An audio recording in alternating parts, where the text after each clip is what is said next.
Ra'sul hikmah makhafatullah. Ini maknanya dalam sekali. Puncak daripada kebijaksanaan dan kecerdasan seseorang justru takutnya kepada Allah.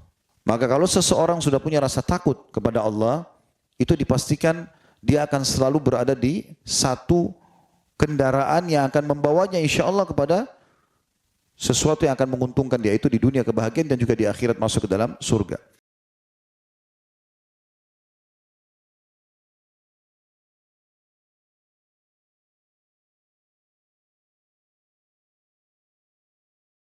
Dan kita membahas dalam kitab Riyadhus Shalihin ini bab ke-50 masalah takut kepada Allah. Bab ini bab yang sangat penting. Karena setiap muslim harusnya melalui kehidupannya di muka bumi ini dalam hal ibadah kepada Allah diikuti dengan dua sayap, tanda kutip. Sayap khauf, rasa takut kepada Allah, dan roja, berharap. Dan ini ditekankan oleh para ulama ahli sunnah wal jamaah agar beribadah di dua sayap ini. Jadi kita takut kepada Allah subhanahu wa ta'ala dengan hukuman-hukuman dan ancaman-ancamannya. Kalau kita tidak melakukan ketaatan atau kita melakukan kemaksiatan. Dan takut juga kalau sampai amal yang sudah kita kerjakan itu tidak diterima.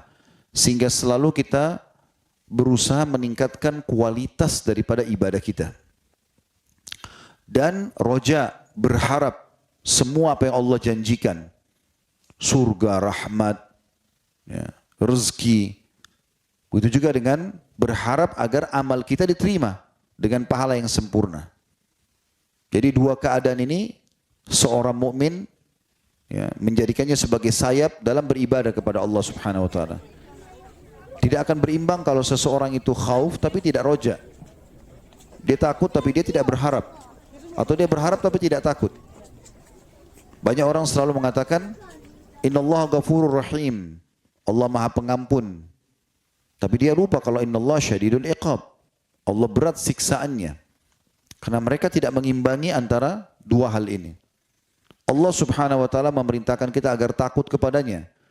Dan juga takut kepada apa yang Allah suruh kita takut padanya adalah bagian daripada takut kepada Allah Subhanahu wa taala. Misal kita takut meninggal dalam keadaan su'ul khatimah.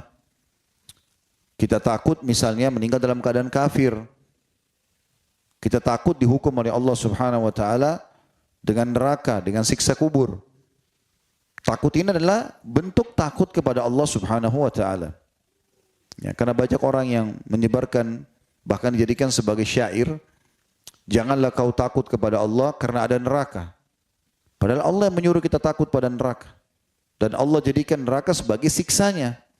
Jadi takut pada neraka dan siksaan ada di dalamnya adalah takut kepada Allah Subhanahu wa taala. Makanya dalam hadis qudsi Nabi SAW bersabda, Allah berfirman kepada neraka, sesungguhnya kau adalah azabku, aku menyiksa siapa yang membangkang. Dan Allah mengatakan dalam surah Tahrim, surah nomor 66 ayat 6, A'udzu billahi minasyaitonir rajim. Ya ayyuhalladzina amanu qu anfusakum wa ahlikum nara. Hai orang beriman, selamatkan dirimu. Khawatirlah kamu. Ya. Juga untuk keluargamu dari api neraka. Jadi memang kita takut kepada apa yang Allah suruh takut. Ya. Itu bagian takut kepada Allah Subhanahu wa taala. Ini poin penting untuk difahami dalam masalah takut ini. Begitu juga dengan berharap. Kita berharap apa yang Allah janjikan adalah bagian harapan kepada Allah. Karena syair-syair yang disebarkan juga bahkan diterjemahkan dalam bahasa Indonesia sekarang itu. Janganlah kau sembah Allah karena ada surga. Dan jangan takut pada Allah karena ada neraka. Gitu kan? Ini perlu diluruskan. Padahal sebenarnya harusnya seperti itu. Allah katakan dalam hadis qudsi tadi yang mirip sama hadis tentang neraka. Allah berfirman kepada surga, engkau adalah rahmatku yang denganmu aku membalas orang-orang yang patuh. Jadi berharap surga adalah harapan yang juga digantungkan kepada Sang Pencipta Allah Subhanahu wa taala. Ada sebuah kata hikmah yang luar biasa. Kita tidak akan bahas dua-duanya karena ini panjang, khauf dan roja, dan kita akan fokus bahas kepada bab khaufnya, bab takutnya. Ada sebuah kalimat hikmah yang banyak dipegangi oleh khalifah-khalifah yang berkuasa di masa kejayaan Islam. Dan itu terus saja terukir di istana-istana mereka. Kalimat ini ditemukan di istana dinasti Umayyah di negeri Syam, ditemukan juga ini tertulis, ya, diukir dalam bentuk kaligrafi di istana mereka di Spanyol, ya, atau Andalus dalam istilah bahasa Arabnya. Ditemukan juga di istana-istana peninggalan sultan-sultan Turki Utsmani. Ra'sul hikmah makhafatullah. Ini maknanya dalam sekali. Puncak daripada kebijaksanaan dan kecerdasan seseorang justru takutnya kepada Allah. Jadi kapan orang sudah bisa muncul dalam hatinya takut kepada Allah, dan itu bisa dilihat dalam realisasi sehari-hari. Seperti misalnya kemarin Ramadan. Pada saat kita takut kalau tidak berpuasa, berarti itu bentuk takut kepada Allah. Itu dalam mengerjakan ketaatan. Begitu juga rasa takut bisa nampak realitanya kalau kita punya kesempatan untuk melakukan perbuatan dosa, misalnya berzina, berbohong dan segala macam, namun kita tidak mau melakukannya. Bahkan digambarkan dalam Al-Quran, orang-orang beriman itu bisa sampai merinding dan ketakutan. Ada di antara salafus saleh sampai pingsan pada saat ada peluang-peluang berbuat dosa dan dia hampir terjerumus karena takutnya kepada Allah Subhanahu wa taala.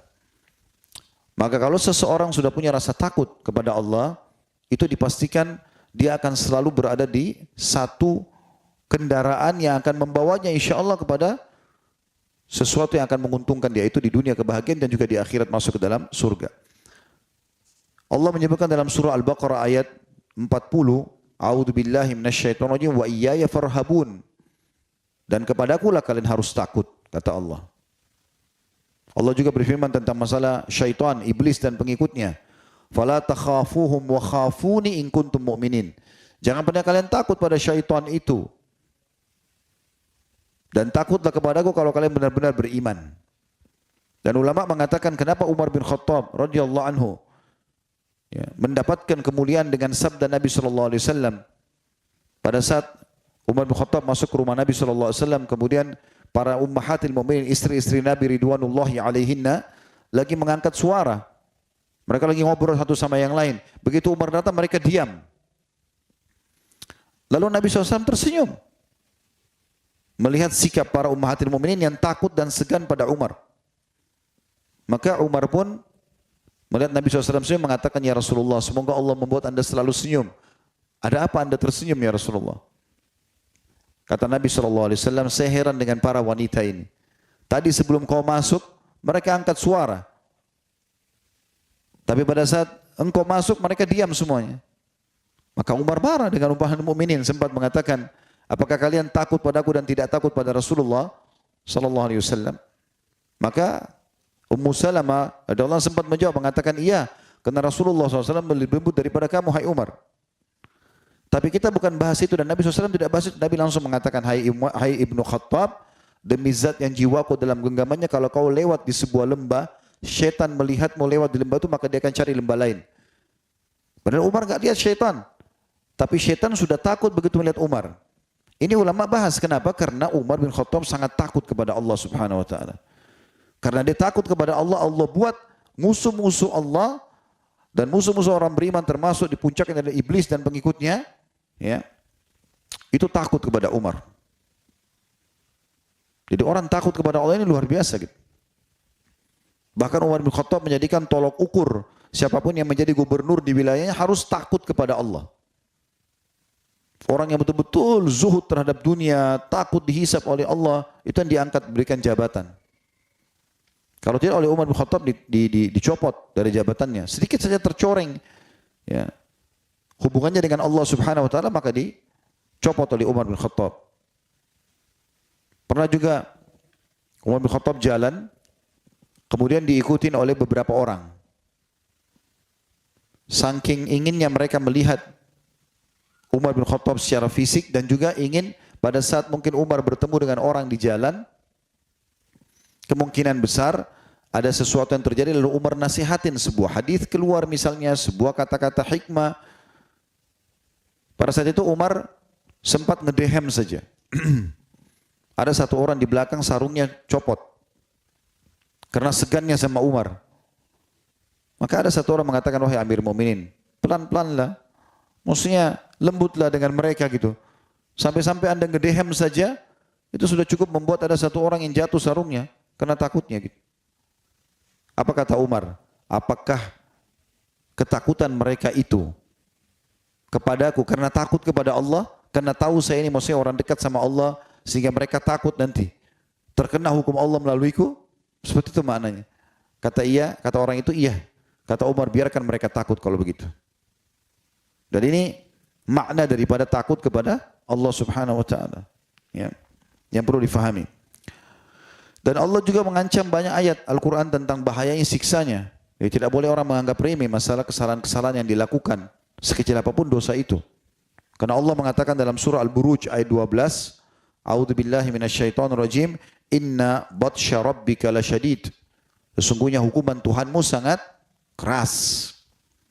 Nah, makanya orang tidak boleh, teman-teman sekalian, selalu berpegang pada Allah Ghafurur Rahim saja. Allah Maha Pengampun dan Maha Pengasih, tapi dia lupa Annallaha syadidul iqab. Allah berat siksaannya. Allah Ghafurur Rahim bagi orang yang memang betul-betul mau taubat nasuha, dan pengasih bagi orang-orang yang patuh. Tapi Allah berat siksaannya bagi orang yang selalu membangkang. Dan Allah menyebutkan juga dalam surah Hud ayat 102-106. Ini pada pertemuan yang lalu, hari Rabu lalu sempat saya bacakan ayatnya. A'udzubillahi minasyaitonirrajim, surah Hud 102-106. Wa kadzalika akhdhu rabbika idza akhadhal qura wa hiya zalimah inna akhdahu alimun syadid. Inna fi dzalika laayatan liman khafa 'adzabal akhirah. Dzalika yaumun majmu'un lahun nasu wa dzalika yaumun mashhud. Wa ma nu'akhiruhu illa li ajalin ma'dud. Yauma ya'ti la takallamu nafsun illa bi idzni wa minhum syaqiyyun wa sa'id. Fa amma alladziina syaqu fa fin nari lahum fiha zafirun wa syahiq. Terjemahannya, dan begitulah azab Tuhanmu hai Muhammad. Apabila dia mengadab penduduk negeri yang berbuat zalim, sesungguhnya adabnya sangat pedih lagi keras. Ya, mungkin kita lihat di depan mata kita, subhanallah, tsunami, longsor, banjir, segala macam hal yang bisa datang seketika dan merenggut nyawa sekian banyak orang. Di Sulawesi tidak asing terjadi beberapa waktu lalu, tsunami, longsor. Kita cuma bisa lihat tontonan mayat di sana sini bergelimpangan. Satu perkampungan hancur semuanya, Allah buat sudah tidak bisa berfungsi lagi. Dan sekian banyak contoh-contoh yang harus jadi pelajaran. Orang beriman itu, teman-teman sekalian, walaupun hanya seperti biji sawi dalam hatinya, harusnya tersentuh dengan kejadian seperti ini. Karena termasuk tanda-tanda hari kiamat kalau ada orang yang tidak tersentuh sama sekali. Sebagaimana Ibnu Umar menukil masalah itu, radhiyallahu anhuma. Kalau ada orang, teman-teman sekalian, lagi naik mobil berdua sama temannya, kemudian tabrakan, dan temannya meninggal, sementara dia selamat. Ini harusnya jadi ibrah dan pelajaran. Karena dia juga bisa seketika meninggal bersama temannya, tapi Allah masih selamatkan dia. Itu sudah cukup menjadi cambuk buat dia agar selalu istiqomah di jalan Allah. Karena takut Allah hukum dia. Tapi banyak orang tidak seperti itu. Temannya tabrakan, mati depan mata dia. Temannya kena longsor, mati depan mata dia. Tenggelam banjir, ya, bangkrut usaha, kena penyakit kronis, diganggu orang dan segala macam, dan dia ada di situ. Sebenarnya peringatan juga datang pada dia. Tapi dia berpikir sederhana, kan belum kena saya, maka nggak masalah. Ini kebodohan ini. Masa kita harus tunggu dihukum seperti dia, teman kita, baru kita mau sadar? Cukup ambil pelajaran. Makanya Allah suruh menggunakan akal fikiran, mata kita, hati kita untuk melihat fenomena yang ada di sekitar kita. Sudah terlalu banyak, teman-teman. Kita ini manusia-manusia terakhir. Jarak antara kita sama Adam alaihissalam dan manusia miliaran sebelum kita ini banyak sekali. Dan kita sudah mendekati akhir zaman. Kita ini manusia-manusia terakhir sebenarnya. Terlalu banyak orang sebelum kita yang terbukti di lapangan. Mereka patuh kepada Allah, menjadi pengikut para nabi-nabi, dan Allah selamatkan. Nabi Ibrahim dengan para pengikutnya, Nabi Lut dengan para pengikutnya, Nabi Syuaib dengan para pengikutnya, Nabi Saleh dengan para pengikutnya, alaihimussalatu wassalam, Nabi Musa, Nabi Isa, Nabi Muhammad SAW dengan para pengikutnya, dan paling dekat Nabi Muhammad SAW dengan para sahabatnya. Bagaimana Abu Bakar, Umar, Uthman, Ali, Talha, Zubair, orang-orang di padang pasir Mekah nggak dikenal sebelumnya, tapi dengan mereka patuh kepada Allah, Akhirnya Allah jadikan mereka tokoh-tokoh dunia. Dan Allah angkat derajatnya justru karena bagaimana menjalin hubungan yang baik dengan Allah Subhanahu wa taala. Bermula dari rasa takutnya kepada Allah ini. Dan bagaimana orang-orang yang membangkang tidak takut kepada Allah, kufur kepada Allah. Tentu munculnya kekufuran, kemunafikan, kesyirikan, pelanggaran-pelanggaran karena tidak takut pada Allah. Maka muncullah pelanggaran. Kalau orang takut tidak mungkin dia melanggar gitu. Maka kita bisa lihat Abu Jahal, Abu Lahab, ya, Walid, Syaibah, banyak sekali. Yang mereka itu, teman-teman sekalian, kita bisa lihat masa kehidupan mereka dan bagaimana masa akhir kehidupan mereka. Orang yang mengikuti para sahabat dan orang-orang saleh yang bersama dengan Nabi Muhammad SAW dan juga para pendamping para nabi-nabi dulu, ridwanullahi alaihim, dari sahabat-sahabat Nabi Musa, Nabi Isa yang patuh, Allah selamatkan mereka dan begitulah orang yang mengikuti jejak-jejak mereka. Dan orang yang mengikuti orang-orang yang kufur, yang membangkang, ya, jadi orang munafik, jadi orang kafir, jadi orang musyrik, maka akan sama kesudahannya. Allah mengatakan walan tajida li sunnatillahi tabdila. Kalian tidak akan pernah menemukan perubahan dalam sistem yang sudah Allah buat. Yang patuh akan selamat, yang durhaka akan celaka. Itu pasti. Enggak mungkin berubah. Sudah begitu sistem yang Allah Subhanahu wa ta'ala ciptakan. Lalu Allah mengatakan, setelah tadi dikatakan begitulah adab Tuhan Muhammad apabila dia mengadab penduduk negeri yang berbuat zalim. Zalim artinya berbuat maksiat yang terus-menerus tidak taubat. Sesungguhnya adabnya sangat pedih lagi keras. Lalu Allah mengatakan, dan pada demikian itu benar-benar terdapat pelajaran bagi orang-orang yang takut kepada adab akhirat. Karena semua dari dunia ini miniatur akhirat. Apapun yang kita rasakan dari gangguan di muka bumi ini, sakit, ditusuk duri, apalah, gangguan apa saja. Itu adalah miniatur akhirat. Karena di akhirat akan lebih pedih siksaannya. Wala adzabul akhirati akbar kata Allah. Dan siksaan akhirat lebih besar, lebih menyakitkan. Begitu juga nikmat yang sedang kita rasakan di muka bumi ini adalah miniatur surga. Nikmatnya makanan, mungkin teman-teman bisa pernah rasakan manisnya atau nikmatnya makanan karena enaknya makanan tersebut, wanginya, aromanya, penataan yang rapi dan seterusnya. Kita juga pernah menggunakan pakaian sehingga kita nyaman, mungkin baju itu bagus, warnanya cocok dan segala macam. Kita pernah merasakan nikmatnya tidur, ya, nikmatnya biologis kalau orang yang sudah menikah, yang halal. Maka ini semua miniatur akhirat. Di akhirat itu jauh lebih besar. Apa kata Nabi SAW dalam hadis yang sahih riwayat Bukhari Muslim? Perumpamaan dunia kalian dibandingkan akhirat nanti di sana.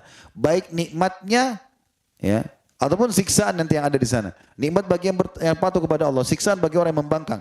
Hanya seperti jari telunjuk yang dicelupkan di lautan lalu diangkat. Lihatlah berapa banyak tetesan air yang ikut di jari telunjuk tersebut. Maka di akhirat nikmat yang akan Allah berikan jauh lebih besar. Sebagaimana juga azab akan jauh lebih pedih.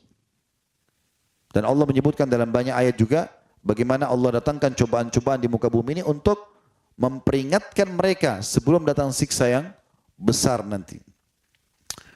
Allah mengatakan hari kiamat itu adalah suatu hari yang semua manusia dikumpulkan untuk menghadap kepadanya. Dan hari itu adalah suatu hari yang disaksikan oleh makhluk. Dan kami tiadalah mengundurkannya melainkan sampai waktu yang tertentu. Maksudnya kami sudah tentukan waktu terjadinya kiamat. Dan pasti terjadi. Dikala datang hari itu, tidak seorang pun berbicara melainkan dengan izin Allah. Ini dijelaskan juga dalam sebuah hadis Bukhari. Nanti pada saat itu Allah subhanahu raja-raja dunia akan tundukkan kepala mereka di mahsyar. Dan Allah akan mengatakan mana raja-raja dunia. Mereka tidak bisa berbicara. Sudah tidak lagi penolong-penolongnya. Gitu. Maka di antara mereka ada yang celaka dan ada yang bahagia. Celaka orang yang membangkang dengan hukum Allah Subhanahu wa taala, selalu tidak patuh, tidak takut kepada Allah, dan selamat atau bahagia orang-orang yang patuh. Ini tidak akan pernah berubah sistem ini. Adapun orang-orang yang celaka, maka tempat mereka di neraka, di dalamnya mereka mengeluarkan dan menarik nafas sambil merintih. Dan ini karena sakit, ya. Maka mereka menarik nafasnya dan menghembuskannya, dua-duanya merintih. Ini tidak mungkin kecuali orang sudah sampai pada tingkat sakit yang luar biasa. Kalau orang cuma sakit biasa, biasanya dia menarik nafasnya untuk melegahkan sedikit dadahnya dan mengurangi apa yang ada. Dan pada saat dia menghembuskan nafas, dia tidak merasakan sakit. Itu umumnya.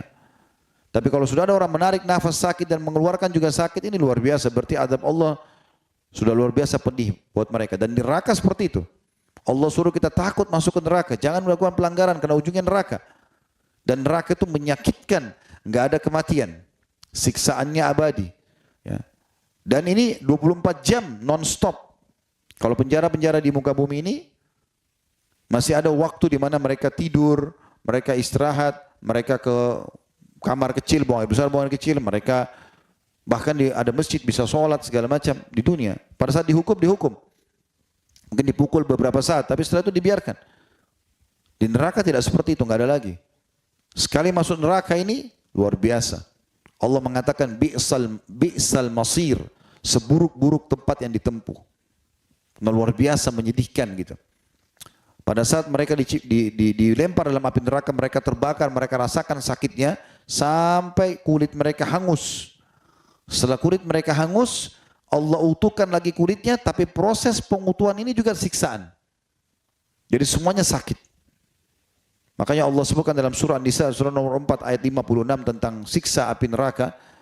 A'udzubillahi minasyaitonir rajim. Kullama nadidat juluduhum badalnahum juludan ghaira liyadhuqul azab. Setiap kali kulit ahli neraka itu terbakar, mereka rasa sakit luar biasa, kebakaran. Ya, bayangkan kalau api membakar kulit kita, maka kami kembalikan lagi, setelah sudah terbakar kulitnya, kami kembalikan lagi kulitnya dengan kulit yang baru agar mereka rasakan rasa sakit yang baru.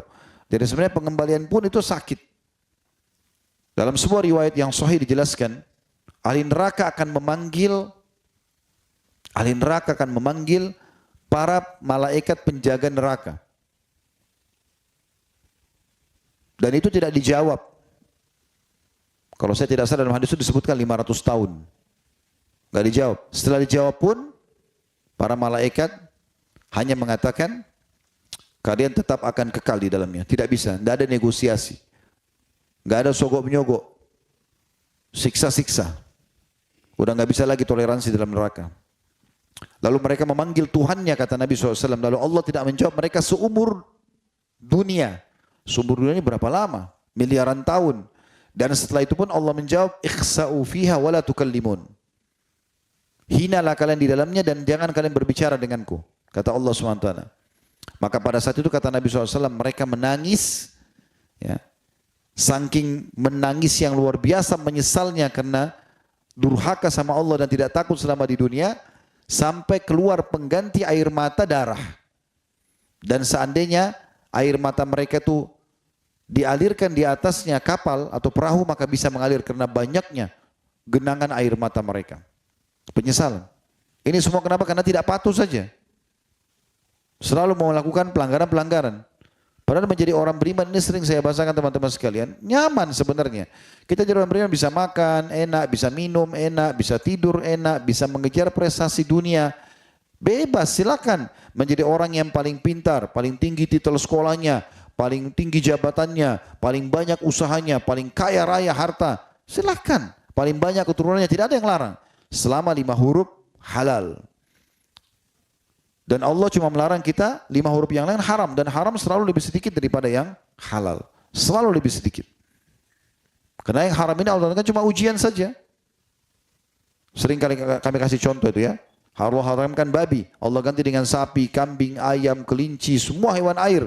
Lalu kenapa harus makan babi? Kenapa harus yang haram? Padahal ini sebagai bentuk cobaan. Kalau ada lagi yang mengatakan, lalu kenapa Allah ciptakan babi Ustaz? Ya kalau Allah tidak ciptakan fisiknya, manusia ini suka kafur. Khasimun mubin, Allah katakan dalam Al-Quran. Suka kufur, suka membangkang. Mungkin manusia akan mengatakan nanti pada hari kiamat, ya Allah, engkau haramkan babi, kami tidak tahu mukanya bagaimana. Ini Allah ciptakan, ini babi ya, ini suaranya, ini bahasa Indonesia, ini bahasa Inggris, ini bahasa Arabnya. Jangan dimakan ya, haram. Tapi Allah gantikan yang lain. Cuma seandainya kita teman-teman menjadi orang beriman, dan kita tidak boleh makan daging, sementara Allah kasih kita syahwat mau makan daging. Mungkin wajar orang melanggar. Sama juga dengan kasus minuman, khamar haram. Allah ganti dengan susu, madu, sirup, air putih. Kenapa harus khamar? Kenapa harus narkotika? Kenapa enggak yang halal saja? Begitu juga dengan syahwat. Kenapa harus zina? Kenapa enggak nikah? Jadi ini semua jelas sekali perbedaannya di tengah-tengah kehidupan kita. Di dunia ini kita menjadi orang beriman bisa bahagia sampai ke surga nanti. Di dunia ini cuma miniaturnya ya, kecil sekali nikmat Allah itu. Apa yang antum merasakan sekarang di dunia bisa makan enak, minum enak, biologis, yang halal semuanya, berpakaian, berprestasi, di akhirat akan lebih besar daripada itu. Begitu juga apa yang dihukumkan oleh Allah di muka bumi ini, itu miniaturnya saja. Di akhirat nanti luar biasa menakutkannya, siksaan yang luar biasa. Allah juga mengingatkan dalam surah Al-Imran, surah nomor 3 ayat 28, A'udzu billahi minasyaitonir wa yuhadzirukumullahu nafsah. Ini Imam Nawawi rahimahullah mengangkat semua ayat-ayat ini yang kita bacakan ya. Dan Allah memperingatkan kalian dari siksa, dari dirinya maksudnya dari siksanya. Jangan main-main dengan Allah SWT. Allah memang maha pemurah, maha pengasih, maha penyayang. Iya, bagi orang-orang yang mau baik. Atau orang terlanjur buat salah kemudian dia taubat. Tapi tidak pada orang-orang yang melakukan pelanggaran-pelanggaran. Walaupun Allah tidak bisa kita samakan dengan makhluknya. Karena manusia punya sifat yang berbeda sekali dengan sang pencipta Allah. Manusia, kalau satu orang pegawainya melakukan pelanggaran, dia benci, dikeluarkan, selesai. Allah masih bisa memaafkan. Tapi jangan dianggap remeh ini. Sehingga dia ulang-ulangi kesalahan tersebut. Tidak ada dosa teman-teman yang tidak Allah hukum. Allah punya cara mendatangkan hukumannya. Tujuannya supaya orang itu tidak mengulanginya. Sekecil apapun dosa itu ada saja efeknya. Dan efeknya mungkin tidak nyaman. Sumpek, sedih, gangguan orang, ribut rumah tangga. Bahkan sebagian salaf menganggap dia tahu dia punya dosa kepada Allah kalau dia lihat perubahan sikap pasangannya. Kemudian perubahan sikap tunggangannya dan juga tikus yang ada dalam rumahnya. Orang-orang beriman itu pekah sekali. Banyak orang di antara kita subhanallah tidak seperti ini. Mau tikus 100 ekor pun di rumahnya dia nggak peduli. Seakan-akan tidak ada pelanggaran yang dia lakukan. Tidak saudaraku. Sebagian salaf itu kakinya saja kesentuh batu, maka dia langsung mengatakan inna lillahi wa inna ilaihi rajiun. Pernah baca enggak dalam Al-Quran bagaimana Nabi Daud alaihissalam Allah uji dengan Allah lemparkan bangkai di depan singgasananya. Ya. Maka tiba-tiba Nabi Daud alaihissalam sujud, rukuk sujud dan tidak angkat kepalanya sampai Allah memastikan wahyu turun, sampai Allah turunkan wahyu kalau itu adalah ujian saja, bukan karena dia buat dosa. Sebagian salaf kalau lewat mencium bau busuk saja, mereka langsung beristighfar kepada Allah SWT. Karena tidak mungkin sampai ke hidung dia, kecuali memang karena ada sesuatu yang Allah jadikan sebagai peringatan. Begitu luar biasanya mereka peka, ya, menghisap diri mereka, agar jangan sampai Allah Subhanahu Wa Taala menghukum. Karena Allah lebih tepat janji daripada manusia. Teman-teman yang kerja di perusahaan, begitu yakin akhir bulan akan dikasih gaji oleh atasannya. Padahal itu manusia bisa mengingkari janji. Bagaimana kita tidak yakin dengan Allah sang pencipta langit dan bumi ini? Yang pasti akan memberikan apapun yang kita inginkan asal kata kuncinya patuh, taat. Ya. Patuh kepada Allah SWT, mengiyakan perintah dan takut kalau melakukan pelanggaran-pelanggaran yang akan dihukum olehnya nanti. Kemudian Allah juga sebutkan dalam surah Abasa ayat 34 sampai 37, A'udzu billahi minasyaitonir rajim yauma yafirul mar'u min akhihi wa ummihi wa abihi wa sahibatihi wa bani likulli imri'in minhum yawma idzin sya'nun yughni. Pada hari kiamat nanti manusia akan lari dari saudaranya. Pikirkan baik-baik, saudara kandungmu yang selalu kamu bersama dari kecil bermain bersama, nanti di akhirat kamu akan lari dari dia, takut dia tuntut kamu nanti. Dari ibu dan ayahnya, selama ini di dunia kita bakti sama orang tua kita, nanti kita akan lari dari mereka di hari kiamat, takut nanti mereka tuntut kalau kita ini anak durhaka. Dan juga pasangan hidupnya dan anak-anaknya. Maka pada saat itu setiap orang memiliki urusan yang dia atau yang menyibukkannya. Allah suruh ingatkan itu. Hati-hati hari itu. Makanya saya ingatkan teman-teman, semoga saya termasuk orang yang pertama mengamalkan. Bukan cuma mengucapkan, menuju ke akhirat ini bawa dua hal. Dan jangan bawa dua hal. Bawa dua hal adalah amal soleh dan teman soleh. Lingkungan yang sehat. Yang nanti bisa memberikan kita syafaatnya pada hari kiamat. Pertolongan dia karena dia lebih baik ibadahnya. Dan jangan bawa dua hal, jangan bawa dosa dan jangan bawa musuh. Ada orang begitu sibuk tiap hari dari dosa ke dosa, dari musuh ke musuh. Yang akhirnya jadi berat buat dia hari kiamat. Sekarang saya ingatkan para penuntut ilmu ini, hati-hati. Pada saat Allah sudah mudahkan kita mendapatkan hidayah, tidak lagi mau berzina, tidak lagi mau riba, kita sudah mulai berubah performanya, Tidak cukup sampai di situ. Banyak fitnah-fitnah yang masuk dalam majelis-majelis ilmu, dalam ikhwah dan akhwat ini, yang dia tidak sadar itu adalah dosa besar. Seperti menggibah, memfitnah. Ya. Dia nggak lagi lakukan dosa-dosa besar yang dia anggap dosa. Yang ini tidak dianggap dosa. Ngomongin orang. Ghibah itu sesuatu yang ada pada diri seorang muslim. Dan dia tidak suka diceritakan. Ya sudah. Kalau mau nasihatin orang, datang kepada dia empat mata. Untuk apa kita bicarakan di belakang? Memusuhi seorang muslim tanpa kejelasan, tanpa tabayun, ini nggak boleh. Ya. Itu banyak sekali di majlis. Sibuk menggibah orang ini, kenapa pakai baju itu, kenapa pakai kopiah itu, kenapa dia duduk di sebelah sana. Bahkan subhanallah Allah gambarkan melalui lisan Nabi Muhammad SAW tentang orang-orang munafik di zaman Nabi SAW. Pada saat Nabi SAW memanggil untuk jihad ke Tabuk, ini peperangan terakhir Nabi SAW. Dan tradisi beliau SAW sebelum mengirim pasukan secara fisik, beliau panggil dulu untuk ngumpulin harta. Dipanggillah untuk ngumpulin harta di masjid beliau SAW. Ada beberapa orang munafik dulu dalam majelis. Ada di antara sahabat, ada yang sahabat tuh saking semangatnya mau menyumbang, sampai dia bawa di kain, ya, isinya emas, perak, saking beratnya, diangkat jatuh lagi, begitu. Sampai di hadapan Nabi SAW. Lalu dia mengatakan, ya Rasulullah, ini untuk Allah dan Rasulnya. Apa kata orang munafik ini? Riya. Padahal mereka sendiri nggak nyumbang, walaupun 1 dirham nggak nyumbang. Tapi dia cuma cari kesalahan orang saja.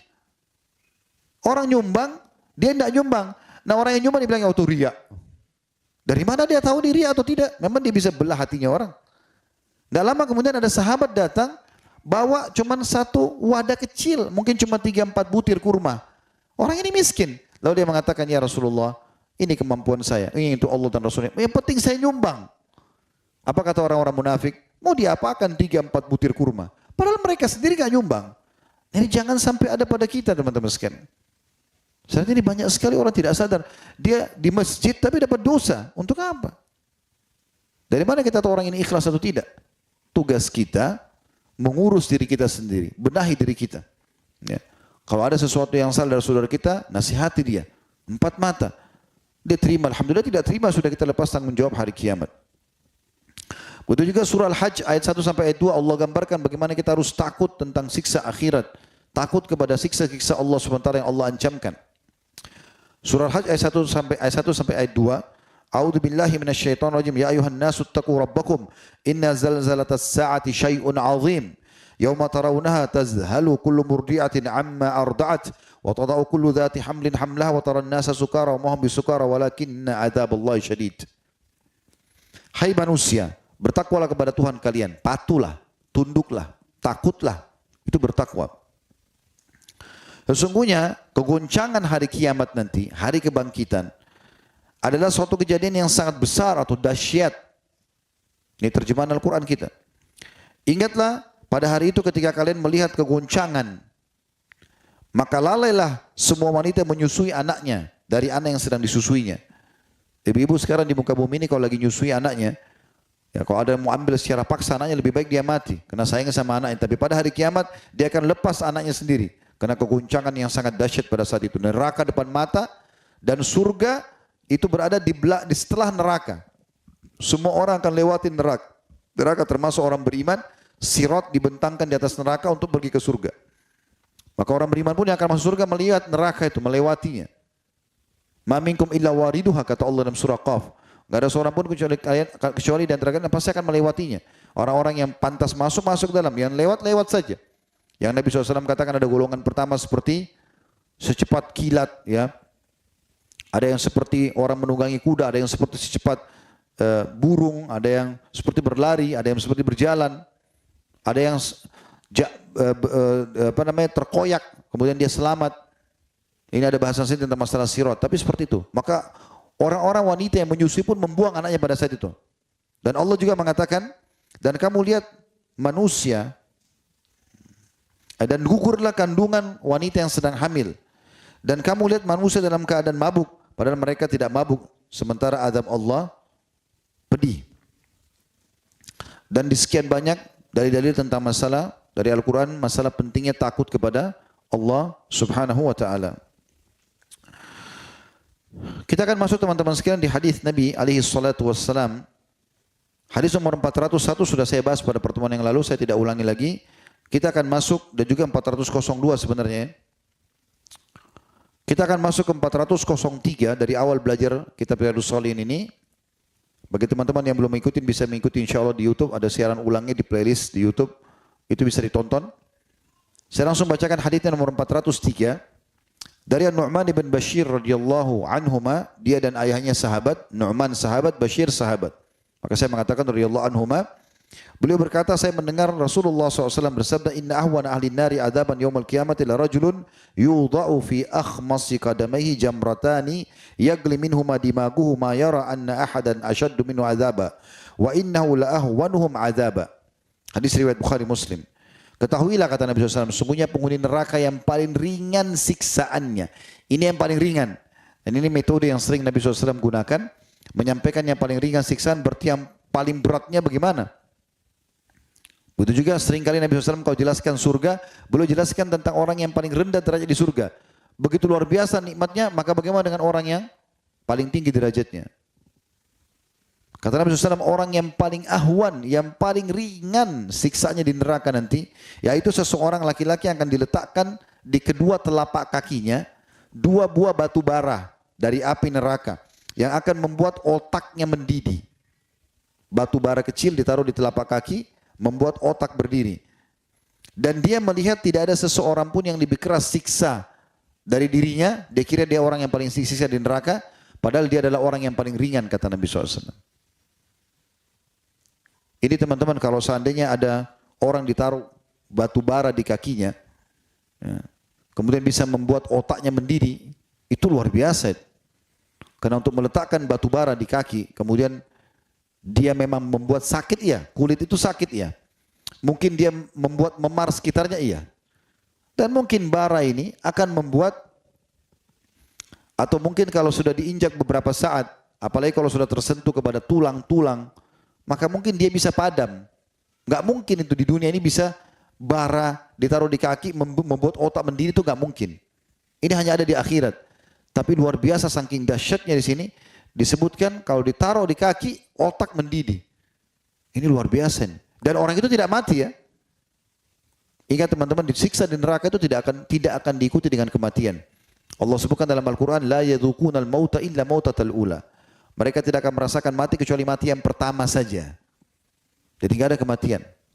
Makanya dalam hadis Bukhari dijelaskan nanti pada saat ahli surga sudah masuk ke dalam surga, ahli neraka masuk ke dalam neraka, maka ada malaikat yang mendatangkan seekor domba. Dan malaikat ini berdiri di antara surga dan neraka, dan semua penghuni surga dan penghuni neraka bisa melihat ke arah malaikat tersebut. Lalu dia memanggil, kata Nabi SAW, penghuni surga, wahai penghuni surga. Maka mereka semua mengarahkan pandangannya ke orang malaikat itu sambil ya dia mengatakan, apakah kalian mengenal ini? Maka mereka mengatakan, iya, itu adalah maut. Lalu kata Nabi SAW dalam riwayat lain, karena mereka sudah melihatnya. Lalu kemudian malaikat ini memanggil penghuni neraka, wahai penghuni neraka, dan mereka semua bisa melihat ke arah itu dan mendengar suaranya sambil malaikat ini mengatakan, apakah kalian mengenal ini? Maka mereka mengatakan, iya, itu adalah maut. Kata Nabi SAW, karena mereka juga sudah merasakannya. Maka disembelihlah domba tersebut, lalu malaikat itu mengatakan, wahai penghuni surga, bahagialah selamanya karena tidak ada kematian setelah hari ini, dan wahai penghuni neraka, ya, rasakanlah siksa yang pedih karena enggak ada kematian setelah hari ini. Kata Nabi SAW dalam penutupan hadis, maka penghuni surga makin bahagia dan gembira karena mereka tidak akan disiksa lagi, karena jelas tidak akan mati lagi. Berarti mereka akan rasakan kenikmatan yang luar biasa, dan penghuni neraka akan terus menyesal, bertambah menyesal karena mereka tidak akan mati. Karena mati kan menyelesaikan permasalahan. Ada kalau ada pencuri digebukin di jalan, ditangkap lalu dipukul, kemudian dia mati, maka orang akan berhenti siksa dia. Kalau dianggap orang mati nggak rasa sakit lagi, mau dicungkil matanya, mau dimutilasi, potong tangannya, kakinya, dia nggak ngerasa apa-apa. Dikulitin pun dia nggak rasa apa-apa. Makanya di akhirat tidak ada kematian. Hati-hati. Ini hanya karena membangkang, melakukan kemaksiatan. Lalu untuk apa? Kenapa tidak menjadi orang baik saja? Kenapa tidak menjadi orang yang patuh saja? Ancaman-ancaman ini teman-teman bukan dongeng semata ya. Yang sedang kita bahas ini bukan saya di sini meluangin waktu mengisi pengajian hanya untuk seremoni dan testimoni saja. Antum juga duduk di sini bukan hanya sekedar mengisi waktu saja atau mau tes-tes, enak nggak pengajian, atau karena nggak enak sama teman. Sayang sekali, nggak kehilangan keutamaan majelis ilmu. Harusnya niatnya benar. Kita untuk belajar. Ini semua penyampaian qala Allah dan qala Rasul alaihi salatu wassalam. Ini wahyu, tidak mungkin salah. Pedoman hidup setiap muslim.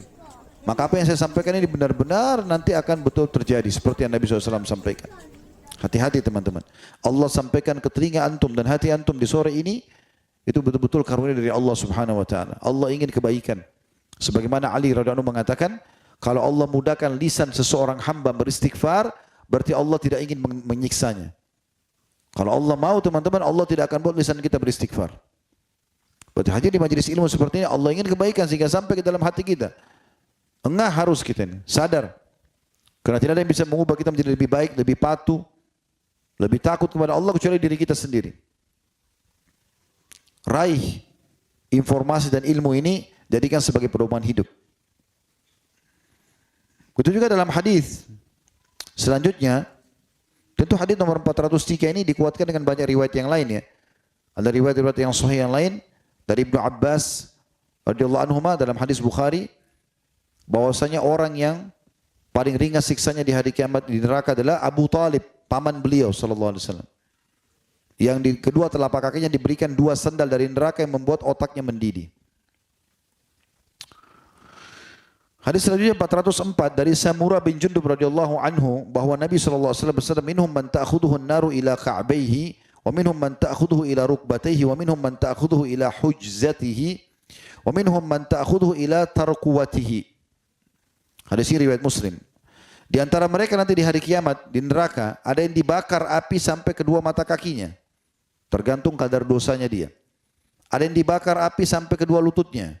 Ada yang dibakar api hingga pinggangnya dan ada yang dibakar api hingga tulang selangkangannya. Jadi tergantung daripada kadar pelanggaran. Tapi terlepas daripada sampai di mana api itu pun sudah sangat menyakitkan.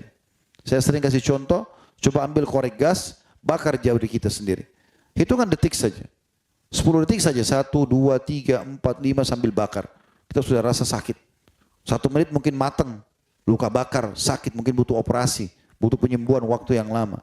Bagaimana dengan orang yang di satu bangunan raksasa besar yang akan dibakar oleh Allah Subhanahu wa taala dari semua sisinya. Dan api neraka itu bukan api merah seperti kita ya. Dia berwarna hitam kelam. Panasnya luar biasa gitu. Dan ini tidak boleh dianggap remeh, berat sekali. Bahkan api neraka, api dunia ini bagian kecil daripada api neraka yang sudah Allah SWT siapkan. Jadi nggak boleh main-main soal ini. Jangan anggap remeh. Jangan terus-menerus mau dalam kelalaian, pelanggaran. Karena hukuman Allah sangat nyata depan mata di dunia dan juga di akhirat. Hadis selanjutnya 405 dari Ibnu Umar radhiyallahu anhuma, bahwasanya Rasulullah SAW bersabda, yakumun nasu li rabbil alamin hatta yagiba ahaduhum fi rashhihi ila ansafi udhunayhi.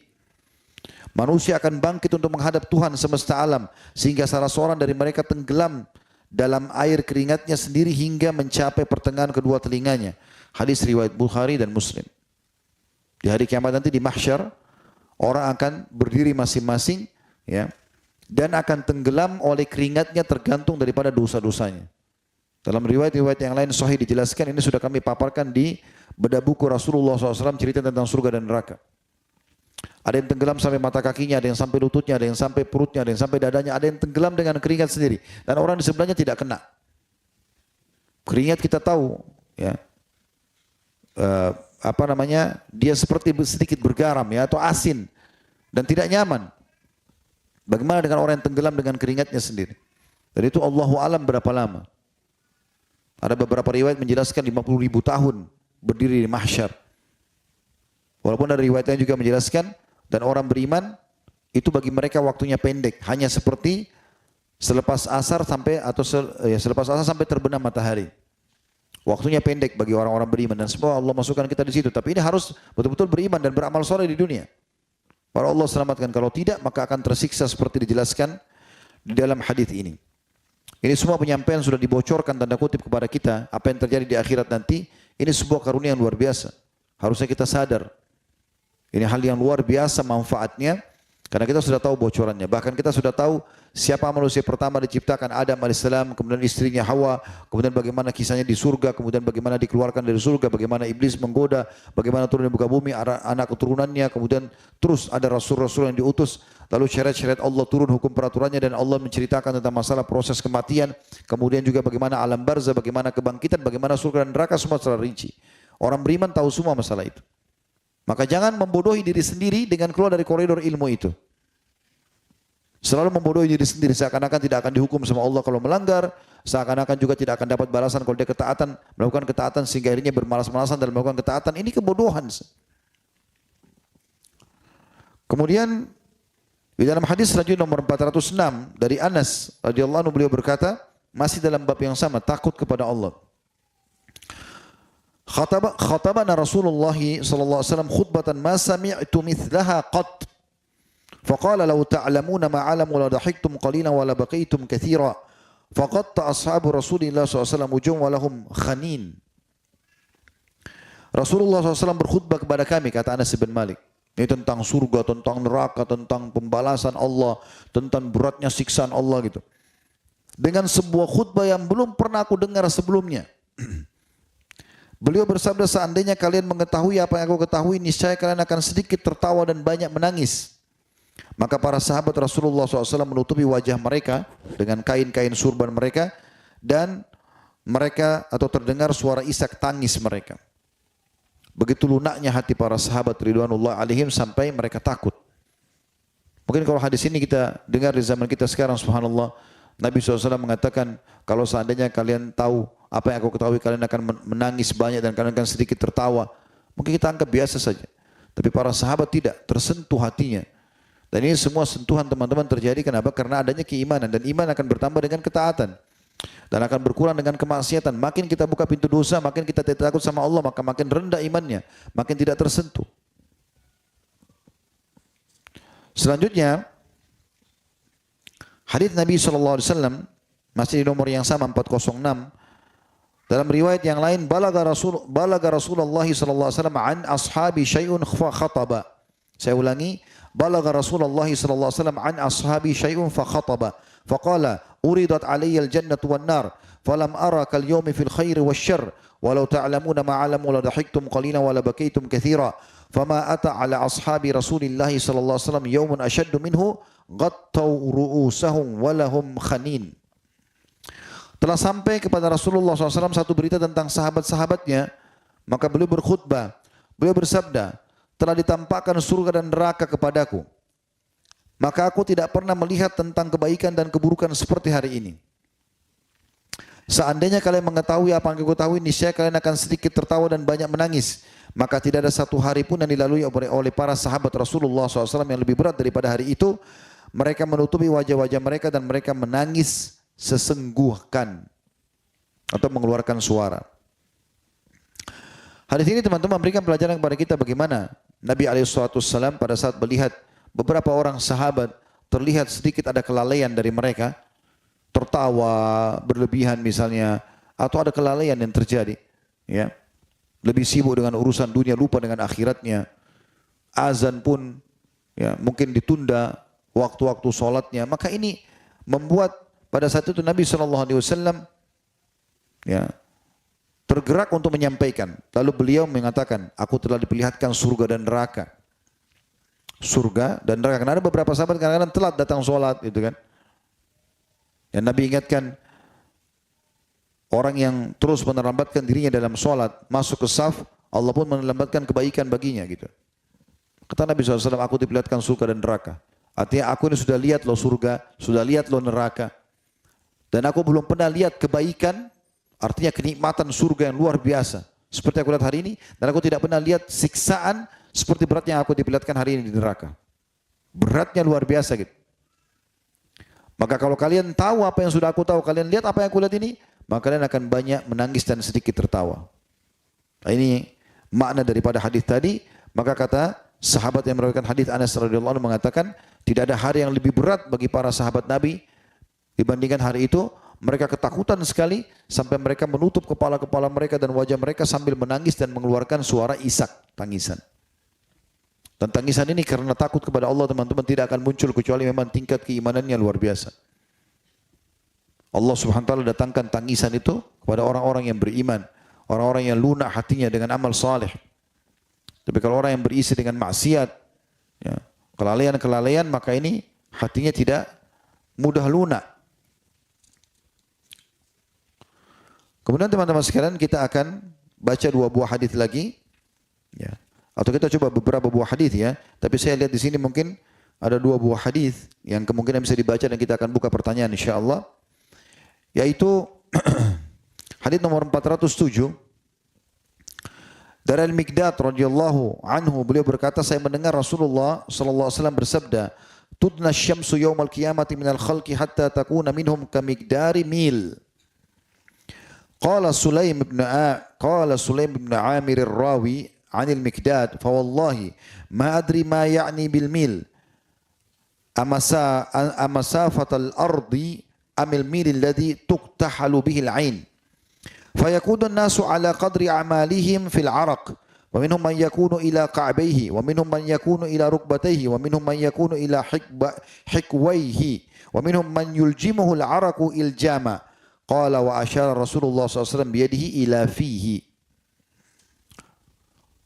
Kata Nabi SAW, pada hari kiamat matahari akan didekatkan kepada manusia sehingga jaraknya dari mereka seukuran 1 mil. Kurang lebih 1,5 kilometer kalau ukuran.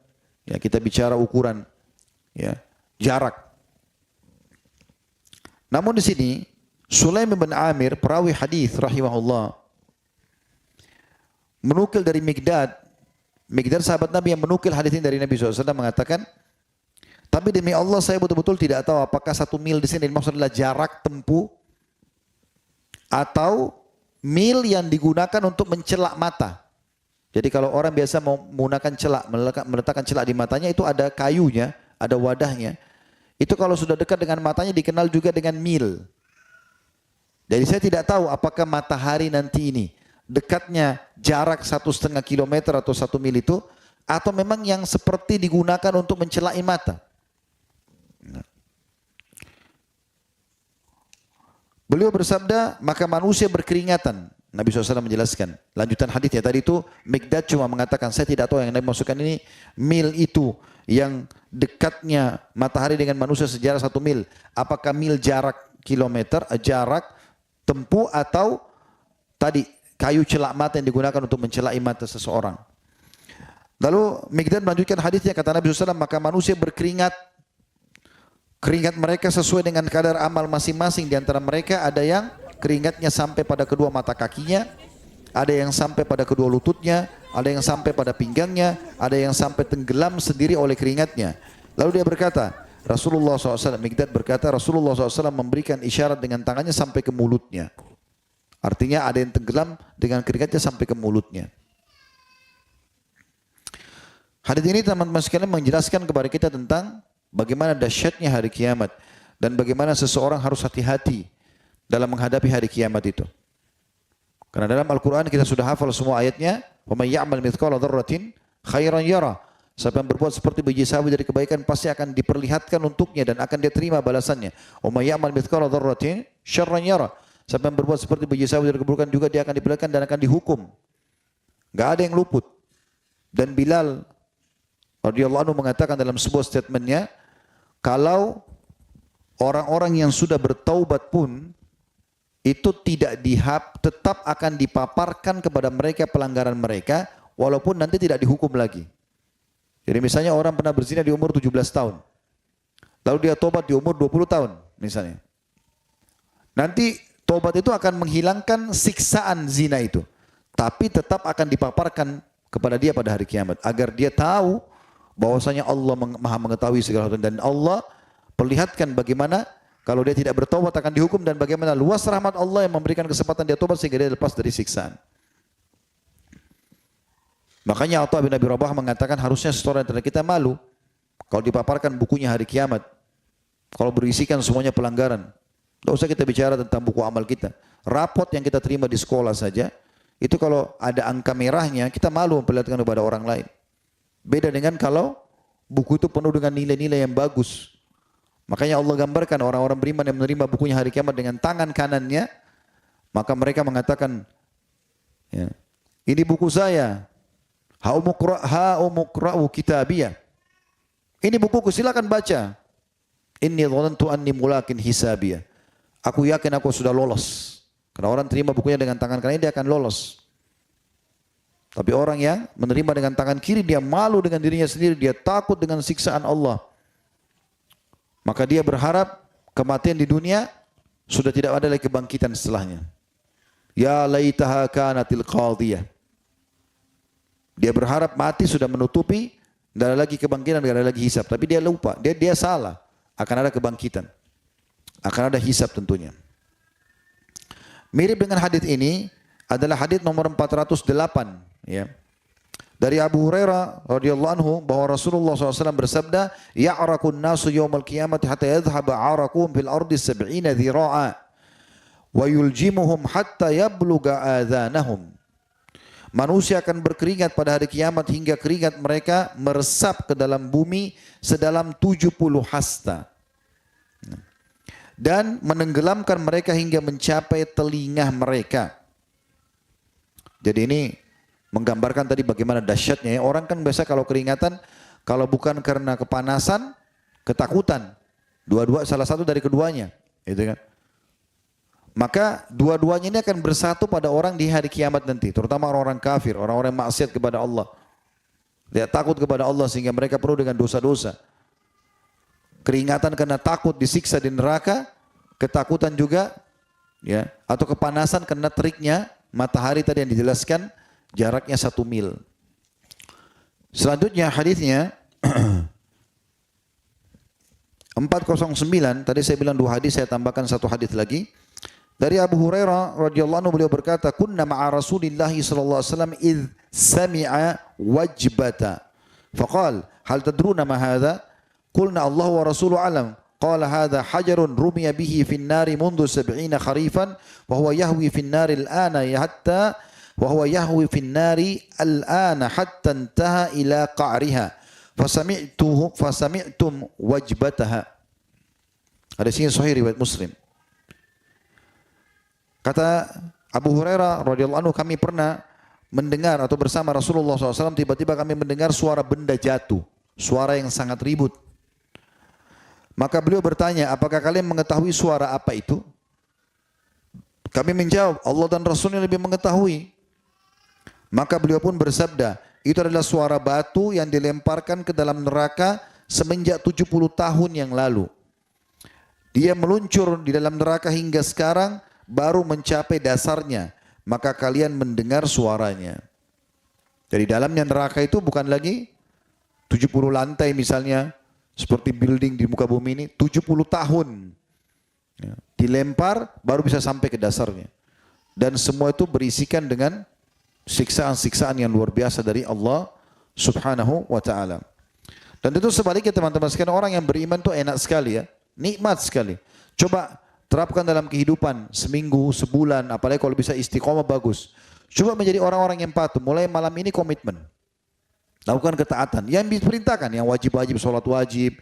Ya, kalau puasa Ramadan, kemarin puasa Ramadan, yang sunnah-sunnah dikerjakan semampu kita. Coba kerjakan dan lihat bagaimana perubahan yang terjadi dari muamalah pasangan kita, anak-anak kita, lingkungan di sekitar kita, bagaimana beban, tidak ada beban dalam hidup. Orang yang beriman tidak berbuat dosa, tidak ada bebannya. Tapi orang yang bermaksiat, naudzubillah, bebannya luar biasa. Bebannya luar biasa, kita temukan tidak ada ketenangan dalam hidupnya. Apalagi kalau semua pernah menipu harta misalnya, dia pernah membuat nota palsu 1 juta, setiap kali disebutkan 1 juta dia ketakutan sendiri. Maka orang beriman itu tenang sekali, nikmat hidupnya. Ada nikmat menimpa dia bersyukur, dia berbagi, ada cobaan maka dia bersabar. Dan itu disebutkan dalam hadis yang sahih, Allahu a'lam.